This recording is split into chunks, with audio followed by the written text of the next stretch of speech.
আসসালামু আলাইকুম এভরিওয়ান, সবাই কেমন আছেন?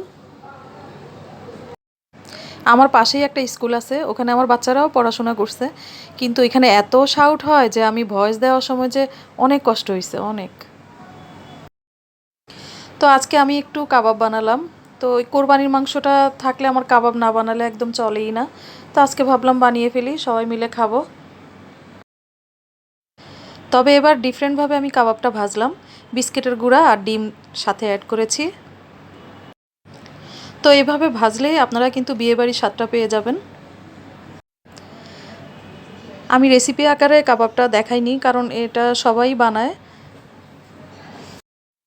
ভাবছিলাম সব কাবাবগুলো নিয়ে আমি ভিডিওটা সুন্দর করে করব, কিন্তু তাকায় দেখি যে আমার একটা কাবাবও নাই।